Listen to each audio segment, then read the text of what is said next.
It's that moment when you sit alone with your own thoughts and realize you're still the same person who messed things up yesterday, the same person who promised you'd do better today. You feel it in your chest like a tiny stone, and it makes you wonder if all this effort is just noise. I've spent months reading every self-help article I could find, scribbling goals in a notebook, trying to reshape my habits like I'm molding clay. And every time I feel a flicker of progress, I wake up the next morning and the loneliness is still there, right beside my coffee mug, whispering that I'm not enough. It's not the loneliness of being physically alone. It's something deeper. It's the feeling that no matter how many changes I make, nobody else really knows this version of me, the one who's trying so hard to be better. Last year, I decided I was going to finally get my life together. I told myself I'd wake up at 6, meditate, read something uplifting, go for a run. I had the whole routine mapped out in neon colors in my head. The first morning, I jolted awake at 6:15, sprinted to the couch, and sat there with my eyes closed for 2 seconds before realizing I didn't know how to meditate. So I opened my eyes, grabbed my phone to search how to meditate for beginners, and an hour later I was doom scrolling tweets about productivity hacks. I never ran, I never read. I just sat there feeling like I'd already failed at my own life. That moment taught me something I wasn't expecting, that trying to become a better person can feel downright isolating. You see everyone else posting their morning routines like trophies, and you wonder if you're the only one who feels this anxious, this tired, this lost. You expect that if you just push through, eventually the loneliness will fade. But what if it doesn't? What if you wake up one day with stronger habits, but the same old ache sitting next to you? I remember talking to a friend, let's call her Sarah, who was months into her own self-improvement kick. She'd lost weight, started journaling, learned a language. On the outside, she was glowing. But one evening, she told me she went out for coffee alone and broke down because she realized she didn't have anyone to share any of this with. All her progress felt like an echo in an empty room.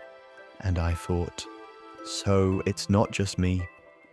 It's a shared, quiet desperation, like we're all trying to level up our lives but forgetting that humans need connection more than we need accomplishments. I don't have a solution. I'm still figuring it out. But sometimes, in the thick of that loneliness, I pause and wonder, what if part of becoming a better person is admitting how much we need one another? What if self-improvement isn't a solo climb to the top of some imaginary mountain, but more like passing a lantern from one hand to another? I started asking myself, what if I reached out instead of pushing myself harder? What if I called someone and said, hey, could you just hang out with me for a bit, without pretending I had it all together? A few weeks ago, I tried that. I texted an old friend I hadn't seen in months and said, I'm struggling. Do you want to go for a walk? I felt ridiculous, vulnerable, like I was admitting defeat, but she said yes. We wandered through a park talking about everything and nothing. I noticed how good it felt to hear her voice, to share the awkward pause and the unpolished conversation. I didn't have to list my achievements or confess failures. We were just two people walking, and it reminded me that growth isn't measured in check marks. It's measured in moments like that, quiet and shared. It's easy to think that becoming a better person means forging yourself in isolation, tempering your willpower until you come out refined. But maybe the refining happens in the friction between people, in the messy, unedited interactions that show us we're already enough because someone else cares about us, flaws and all. Maybe the loneliness you feel is a signal, not of failure, but of something missing, the simple presence of another human being who sees you without judgment. There's a memory I keep coming back to from when I was 12. My sister and I built a blanket fort in the living room, our own secret club. We didn't have any plans or goals. We just dragged every pillow and sheet we could find, turned on a flashlight, and sat inside telling half-formed stories. I remember thinking, this is perfect. It wasn't about being better. It was just us, together, creating something silly and safe. I think I lost that somewhere along the way. I started associating security with achievements instead of with people. So now, when I feel that weight in my chest, the lonely ache, I try to remember that 8-year-old me, tucked in that fortress of blankets, feeling seen and understood by someone who loved the same nonsense I did. I ask myself, what would that me want now? And usually it's not a new habit tracker or another philosophy book. It's a phone call, a coffee date, a moment where I let someone else into my unfiltered mess. I'm not saying this is the answer for everyone. Maybe it's not yours.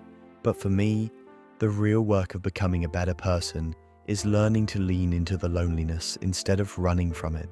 It's letting someone else sit with that stone in my chest until it dissolves, or at least softens. It's being brave enough to say, I'm trying, but it still hurts, and trusting that it's enough to be heard. I don't have this all figured out. I still spend nights scribbling goals and feeling that familiar tug of inadequacy. But I'm learning that the loneliness isn't a sign to push harder. It's an invitation to connect. And maybe that's the real growth right there, recognizing that you don't have to travel the path alone. I believe in you. Now, believe in yourself.